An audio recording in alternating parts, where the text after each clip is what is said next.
Thank you, Sophie. So just by way of introduction, the word imam literally means someone who is in front. It is the name given to Muslim leaders, especially those who are theologically trained and who lead the congregation in prayer. But it also means the religious leaders of the community. Traditionally, the imams were seen as carriers of vicarious memory and bearers of culture. Their roles included preservation and protection of religious identity, rituals and rites of passages, Friday prayer, teacher, jurisconsult, a spiritual guide, and even a market inspector.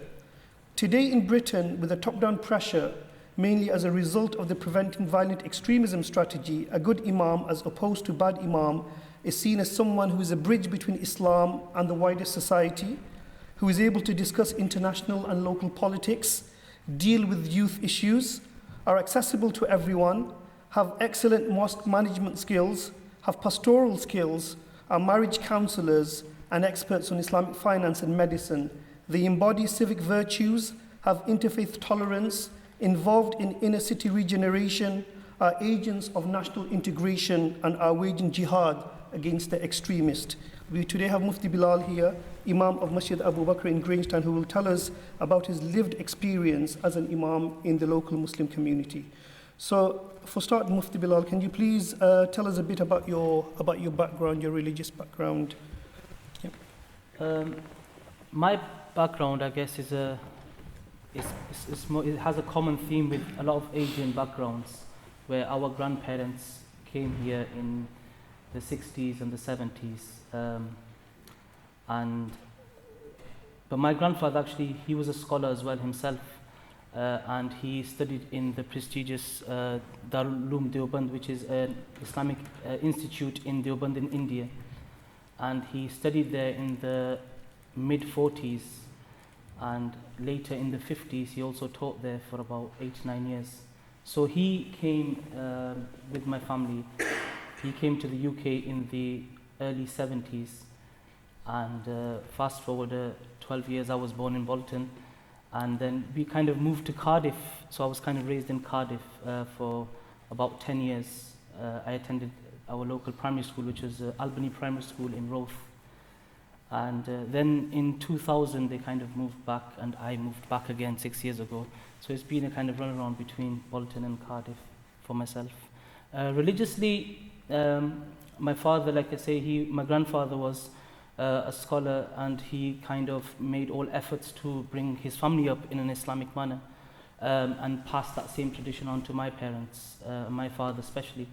And he obviously did his best to kind of give us an Islamic upbringing, and also give us an opportunity to further our Islamic knowledge as well, hence the studies that came after.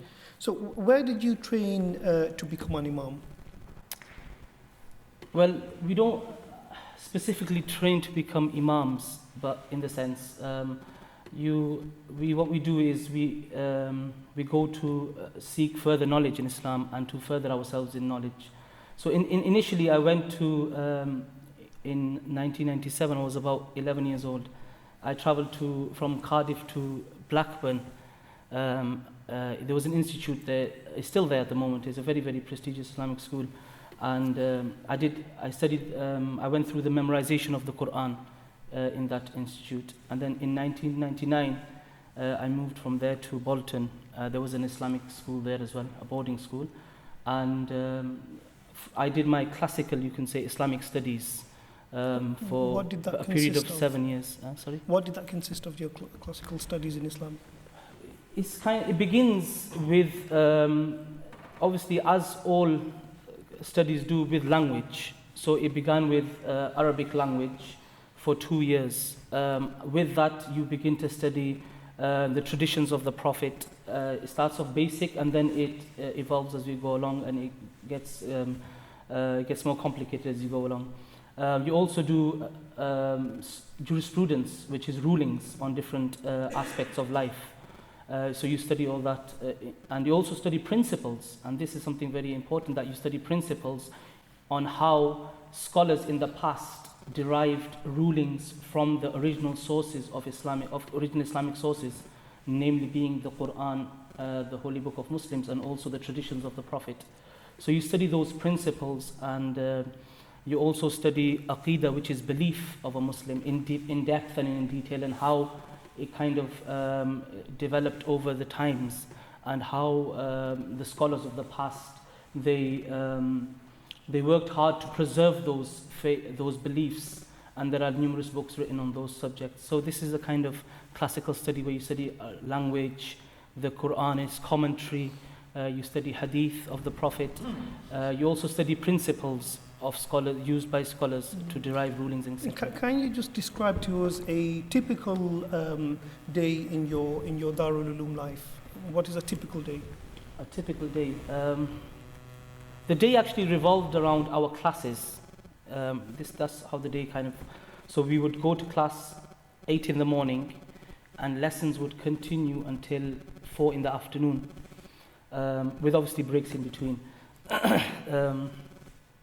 So that would be our morning studies, and so we would have a few hours off here and there, and then we would have 2 hours of study in the evening where we would practice our the day's lessons and also prepare for the next day as well. So kind of this happened 6 days a week, and we used to get days off every 4 weeks, and Sundays, every Sunday as well. So this went on like this. And you used to get homesick? I don't know if I should. In the beginning, what happened was, in the beginning, I was only 12 when I left home. Well, 11. I just finished primary school and I left home. So it was like a big camping trip. So I thought, I'll go there, leave home. Every kid's excited. You think away from the parents, don't have to go sleep at 9 o'clock. So it was kind of exciting in the beginning. But when I went to Blackburn, and I was only 12, and we used to wake up, when we were at home, you wake up in the morning, you go to school, you come back, your bed's nice, pristine, your room's tidy. It wasn't like that over there, so you had to do your own cleaning. So then after a week or so, then you feel it, that how the importance of a mother, And you miss your mother's cooking as well? Of course, yeah, definitely. So whenever they would come to visit me, I would say, please, can you bring some home food with you? And that would be the highlight of our parents' visit, the home food. So that was kind of... So does this training have any kind of official recognition? What do you get out of it after? Official, as in... How long is the studies, by the way? Sorry. Initially, you can say the classical sciences, they go on for 7 years. Okay. And after that, if you want to further your studies, then you can do that as well. Okay. And do you also do national curriculum subjects at the same time? Yeah, those, for example, when I went to a madrasa, because I was 12, so I did my high school, and then later I did my A-levels as well. Okay. GCSEs and A-levels. In the seminary? In the lessons, yeah. Okay. So is there some kind of certificate or ceremony that takes place on the completion of the training? Ceremony, there's usually a kind of a program that takes place. It's like a graduating ceremony that takes place, and what happens is you as a class, you sit in front of your teacher, and then the rest of the people who are visiting and here to celebrate that kind of occasion, they are sitting behind. So it's like a class that takes place, the last class. And usually in that class you recite your chain of narration from you until the Prophet. So it's like a symbolic thing a symbolic action to show that the knowledge that we study, it's not something that's only been handed down in books, but rather it's something that's been handed down from person to person. So we narrate our chain of narration from us all the way back until the Prophet, teacher to teacher, all the way back. So this is what happens, and so this is the type of ceremony that goes along. So do you get a certificate at the end, or what do you get? You get certificates. They usually have a symbolic tying of the turban. Okay. Obviously, a turban is the sunnah, is the practice of our Prophet, peace be upon him. And what happens at the end of this course is you get a certificate later on, but as a symbolic gesture, what they do is they tie a turban around your head. And there's something very beautiful our teacher told us regarding this. I'm not sure if you're aware, and he gave us an example, and he said that if you look into some of these third world countries and you see women, or sometimes men, whoever, but usually you see this with women, that when they go and collect the water from the rivers, they put it in these pots, and what they do is they usually have this kind of cloth on their head, and they place these pots on that cloth, and they walk, so it's better stability for them while they're walking. So our teacher, he said that the reason why we tie this turban around your head is so that you realize is that the pressure and the burden of the entire Muslim nation is now on your head and on your shoulders. No pressure So there. no pressure there, yeah. But it's a kind of a symbolic gesture to teach us that the role that we have to play now once we leave the institutions. Okay, so does the training that you had reflect the changing status of Muslims in Britain? What happened in the beginning was the madaris we see, the boarding madaris that you see, the institutes, Islamic institutes in the UK, they were established roughly around the 60s and the 70s. So in the beginning we had scholars coming to teach from different places of the world like India, Bangladesh, Pakistan, Burma, Sri Lanka, these places. But obviously as time went on, we had local born scholars, and they then took the places of their teachers within these institutes.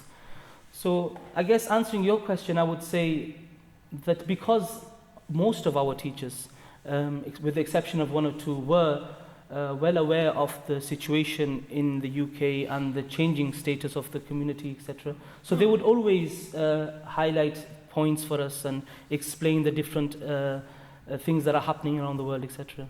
So yes, to an extent, yes, I would say. Okay, how did you first become an imam, and where is that? And, yeah. When I finished my 7 years of studies, I actually went. I had a lot of. I really wanted to further my studies, but I wanted to specialize in something. So I went to Pakistan for another 2 years, and that was to.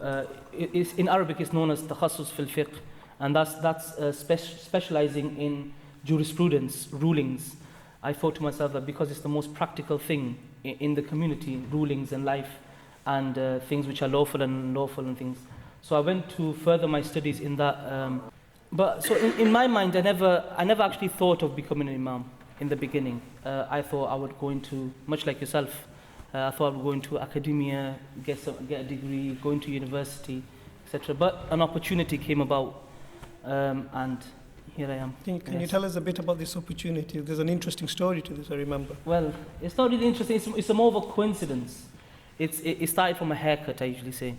It started from a haircut. So what happened was, my uncle, he lives in Cardiff, and so he went for a haircut, and the hairdresser, coincidentally, was the chairman of our mosque. Wow.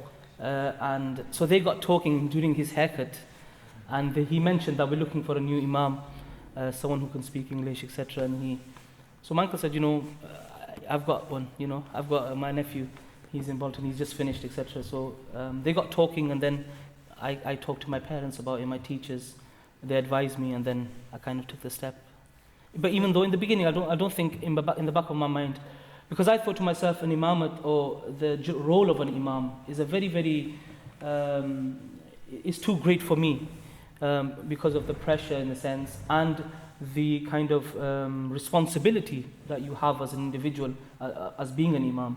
I thought it's far too great for me, so I'll be okay in a corner, quiet corner in a study circle somewhere, but this is how we kind of came around.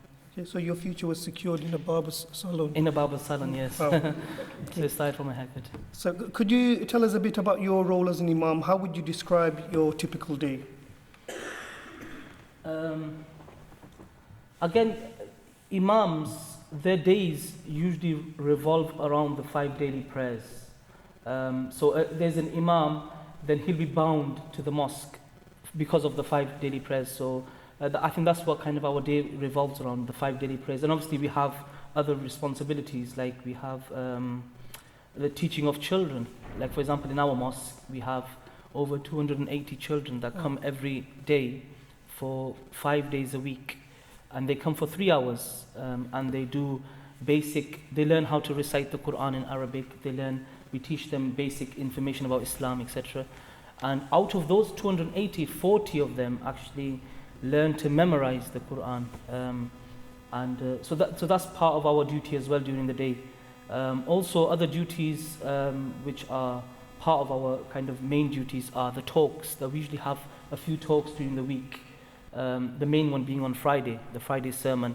So we have that one talk. And then we usually have two other talks. One will be an explanation into the verses of the Quran, a commentary, a tafsir, you can say. And secondly, we usually have a kind of lecture in talking about or discussing the hadith, the narrations of and the traditions of the Prophet. So these are kind of some of our day-to-day, you can say, activities in the mosque. Obviously you are really busy. Do you take any holidays? Do I take any holidays? I actually invited, I invited one of our committee members. I thought they'll come here, and then I'll say, no, I haven't taken a day off. Okay. And they might feel sorry for me, so they might give me a day off. He's not here, though, no. Okay. We kind of do, our holidays are very short in a sense. I mean, realistically, in the last full year, or the last 2 years, I think I've taken maybe, from my own, not something that the mosque has given us, but from myself, I think I've taken maybe 3 days off, or 2-3 days off. In the last 2 years? 2 years, I think, yeah. But because obviously, prayers are every day. So you can't say, okay, today we won't have any prayers, or, it's my day off, I'm sorry. So you have to come every day. It doesn't matter what day of the week it is, or what's happening. Even if it's snowing outside, and you can't drive, you have to walk it there. So it's that kind of routine. Okay, so you can't go off to Florida or something then? Oh, no. Okay. So you are also a mufti. Can you please tell us about, we are going to have a lecture on iftar and muftis next week, but can you just briefly tell us what a mufti is and what is it that you do as a mufti?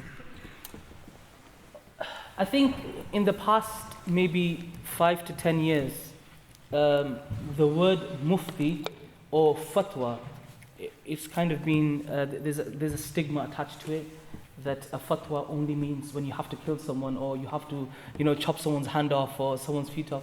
But if you, and this is the reality, this is how the media and how the world has shown fatwa, even though it's a very, very noble thing, a fatwa. A fatwa, basically what it means is to formally reply to someone, to give a formal answer in a written form or an email form, whatever it may be, a reply to someone's question or a situation that may be arising in the community or in society or even in the world. So that's what a fatwa is. And a role of a mufti is then to, when presented with either a situation or a question, is to look up that question with references and to answer in the correct manner and give like a formal reply. And the reason why this title of mufti comes around is maybe not so much in this country, but if you go to other countries like, for example, Pakistan, Bangladesh, in these countries, the fatwa of a mufti is actually accepted in courts. So when I was studying, many times what used to happen was the courts would refer individuals who had disputes over inheritance or divorce or marriage or any sort of even business disputes. They would refer these individuals, from the courts they would refer these individuals to the muftis in madrasas, and then they would resolve, or they would kind of give an answer, and then the court would actually consider that as part of the verdict in the end. So this is kind of where the mufti thing is very, very important in those countries. It shows a kind of authentic kind of seal on a certain situation or a question. Interesting. So how would you resolve a complicated fatwa if it came to you? Can you give us an example of that? For example, if there was usually I have a lot of questions that come to me, whether it's via phone, text, letters, or email. But if something complicated does arise, then what we usually do local networking, where there are other great muftis in Cardiff. There's one Mufti Tariq, I'm sure you've heard of him, and Mufti Hussein. So there are a few muftis in Cardiff. We would get together on an evening over pizza, actually, usually. And what we do is we discuss these, and then they go back and they have a few days to think about it, and then we come back again, and then usually we kind of come up with an answer. Okay. Can you give us, if you can, a case study that you've dealt with, just to get an idea of? hope the individual's not here. But recently, well, they can't be here, but recently I had a question that came actually from London, and it was a case of marriage. And what had happened was there was a lady who was living here with an individual. Here as in London? In London, yes. So this individual was deported because of visa issues, etc. But when he was living here with this girl, they weren't married, but they promised each other, all the love things, and they said, we'll get married and we'll have a family, etc. And so he got deported, and she changed her mind. So he was in another country, and so he kind of used to phone every day and pressurized her and sort of kind of manipulated her. Well, that's her words anyway. I'm not really sure, but I go according to the question. So she says that she was manipulated and kind of psychologically forced, and then the marriage actually took place over Skype. Skype? Yeah, so she was in her flat in London, and the boy and her whole family was in Pakistan in a village. Okay. And they had a Skype marriage. Okay. So she came to me and said, look, I don't know, do you think I should, what's the legal status of my marriage in Islam? I don't want to stay with this person.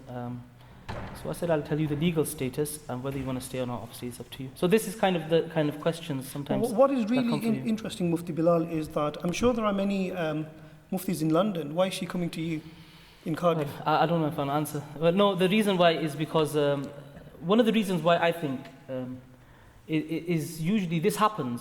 So people who live in Cardiff would go to London maybe for an answer, or people in Manchester would come to Birmingham, and people from Birmingham would go. I've had a lot of questions from Birmingham that come to me. And one of the reasons why this happens is some communities are very secretive about their affairs. And what they usually want is that someone resolve their situation or answer the question, but they don't want even a whiff to go in their own community about what's going on. So they will travel hundreds of miles, like in my situation, in this situation, they will travel hundreds of miles and come to me rather than go to a local person to resolve the issue, because just for that privacy, I guess, just to preserve. Not to say that the scholars in London don't respect people's privacies or anything, but maybe I think this is usually one of the kind of, or maybe sometimes they have friends or relatives in this city, so they kind of introduce them. So a follow-up question from this is, do women have access to you if they wanted to come? They come to your office. Do you have an office time or? I usually have. There's no specific formal timings, but usually I usually it's just on the whether it's easy for me or the person who's asking the question.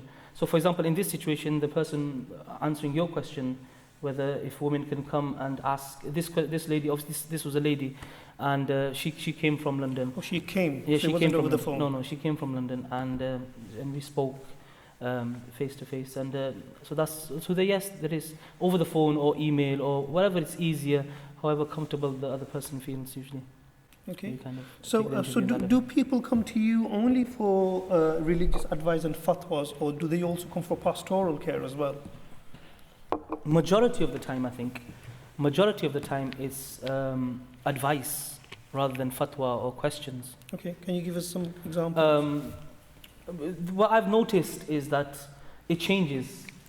So if you start as an imam, people kind of are apprehensive. They don't know how long you're going to be there for, what kind of a person you are. Obviously, imams are not angels. We're obviously human beings. So they usually kind of feel the other person out for a while, and then your role in that community kind of changes as it goes along. So we were talking about this a while ago, and we said that in the beginning when you come, people don't approach you with their personal problems, and then after maybe 5, 6, 7, 8 years, you'll find that many respected or many people in the community who are known to be, or who are considered to be very, relaxed, and they were having a very nice life, coming with their deepest, problems, and you think, where were you for past 6, 7 years? And then you realize it's that rapport that you have to kind of create with your own community for them to come to you. And sometimes, so this is what happens. For example, a youngster, he came to me, and this is quite interesting because a youngster approached me a few weeks ago, and he said to me, I need to ask Mufti Sahib, I need to ask you a question. So I said, okay, come. So I took him to the office, and we sat down, and we began talking. And he said, oh, I'll ask you a question. I said, okay, ask me a question. So he began talking, and the talk went on for about 25 minutes to about half an hour. So this was all his question.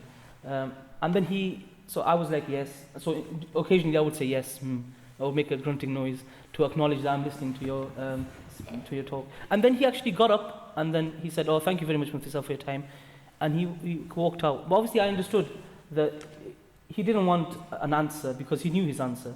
But what he wanted was just someone to listen to and to kind of offload to, in a sense, on someone. So this happens all the time. So we have usually people calling us with their problems, or we even sometimes have to mediate between two families. Sometimes there's an argument or between a husband and wife, and they split up, and then we have to go and talk between the families and try to bring them together. Sometimes there's even business disputes between two people. So where do you get this training? I mean, these are very specialized things you're talking about, business disputes and counseling, and is it on the job, or do you have to do you have a kind of a personal development program, or? Would it be boasting if I said it came naturally? No, just joking. No, I think it develops. I think for the most part, the way to talk to people, I think we taught that in madrasas anyway, how to talk to individuals, or how to be. You don't need. I don't think personally you need too much training, because in most of the situations, all you have to do is be a good listener. And if you're a good listener and you occasionally, say a few words, that's majority of the time I've seen that people are quite happy that someone's there to listen to us. Occasionally there are situations which are quite difficult, and you have to be able to and I think over time that develops in a person, depending on the situation, because sometimes you hear things and people tell you things which you are never ready for, no matter what training that you have. You will hear things which are unheard of in your mind regarding an individual in your mosque or in your community. But then, obviously, as time goes along and you develop as a person and as an individual, you kind of create that ability within yourself to handle situations. And that's how it kind of is. So obviously all of this may have a toll on you. Who do you go to offload to get your spiritual boost from? I usually go to I have a kind of connection with one of my sheikhs, a kind of spiritual mentor. And he's actually in Leicester, quite famous. His name is Maulana Salim Durat. I'm sure you've heard of him. He runs the Islamic Dawah Academy in Leicester. I usually go once a month to visit him and kind of share my experiences. And so he has to become my listening person then. Okay. So I go on for half an hour and he listens, and then I thank him and walk off. Okay. So it's just kind of routine. So yes, everyone needs someone to go and talk to. What about as far as local networks are concerned? Are you part of a local ulama imam networks? Are you part of? Not on paper formally, but yes, definitely. In a lot of situations, and Salim is also here, part of our prestigious group. But we do network locally with ulama, scholars, and heads of organizations. In the past, we've gotten together with a few people. In the past, for example, we had the God Project. Barry Phillips is looking at me because he sent me a text message a few weeks ago saying that we have to sort something out, but I've not got back to him.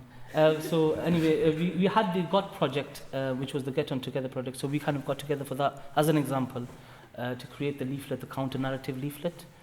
And there are many others. So we had the veil issue, where there was a second hearing of the banning of the veil. So we got together and wrote to our MPs, and we worked with the Muslim Council of Wales as well, and we kind of did something for ourselves. So whenever there's a need on a national level, so there's always networking, whether it's in Cardiff, Wales, or in the UK. Okay. What are the most satisfying parts of your role as an imam? Satisfying. In the beginning, would have probably been something else, but I think it kind of changed for me.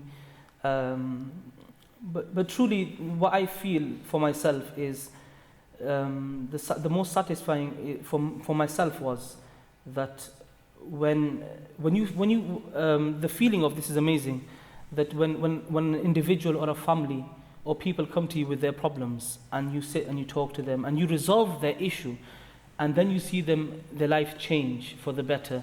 I think that's one of the most satisfying things for myself personally, when you can make a positive effect on someone's life when they're in a problem or they have a certain situation. I think that's one of the best things for me. Okay. So what are the worst aspects of your job? Can I count holidays as one? No, I won't say holidays. But I think I wouldn't say the worst, but a daunting thing. Like I said in the beginning, one of the most daunting things for me is the responsibility and my accountability. Obviously, I'm a Muslim, so I believe in accountability to my Creator. So I think one of the greatest things, that's all, whenever as Imams we get together and we usually talk in general talk, we always mention this. I've noticed in a lot of our talks we say, we talk about the accountability between ourselves and our Creator and the responsibility we have in our communities. So that pressure, in a sense, is one of the kind of the daunting things of. Okay. So is it responsibility of leading the prayer or responsibility as a whole? I mean, sometimes what happens is, see, a community is made up of different people from different countries, from different nationalities, from different backgrounds, different mentalities, different age groups. There's a lot of diversity in communities nowadays. So you have to, in a way, become like a universal person. You're like a universal charger. You have to become like a universal person. You have to fit everyone's mentality. So if someone comes to you and asks you something rudely, you have to answer them nicely as well. And if someone comes and asks you something very nicely, so you have to answer them in the same way as well. And so you have to kind of fit with everyone else. You have to become that part, the universal part that fits in with everyone. And so that's a very challenging thing. Sometimes what happens is, it's happened on one or two occasions with me as well, where I thought that I gave this person some good advice, and they took offense to it. And I didn't know, I found out maybe 6 months later, somebody told me that, oh, this person's not very happy, so then I went and talked to this person again, etc., and we cleared the air. But it happens sometimes that you can say something thinking that this is the right approach, but because you don't know that person really well, things can go wrong. So things can go wrong. So this is kind of the pressure sometimes to be able to do things correctly. Okay. Do you feel the need to speak on socio-political issues facing British Muslims? I have in the past as well. But I think every Imam will have a different answer for this, maybe. But my kind of approach to these things is, whenever there's an issue which affects the community, whether it's a political issue or social issue, whatever it may be, if I feel that it affects the community, then I don't really care how delicate the talk is or the point is. I always talk about it.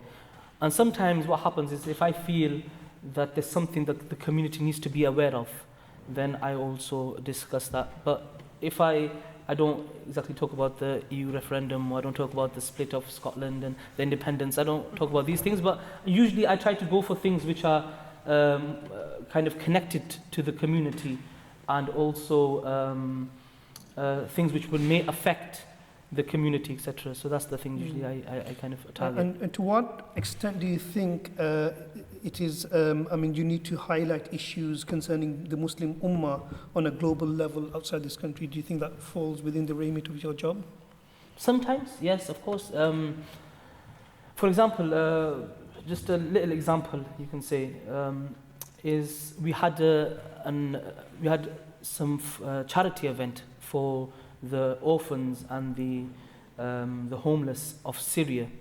So we had this event, and before that event, the Friday that came, I gave a talk on Syria and told the people about the mention of Syria within the traditions of our Prophet, and the blessed land of Sham, as is mentioned in the Hadith. And we talked about this issue, and just so that I can get the people ready for the upcoming event. So when this event does take place about Syria, then it's not something people are not totally unaware of the situation. They have some sort of background to that situation. So whenever I feel that there's a need, or if there's a need, Sometimes you have requests from the people that there's this going on around the world. Can you please talk about it? So if I feel it's okay, then I'll mention something. Otherwise, I just need to. Okay. Finally, a request. You are an imam and you lead the prayer. Would you be able to recite the Surah Fatiha for us as a wrapping up? Okay, of course. Just the way that you would do in a prayer.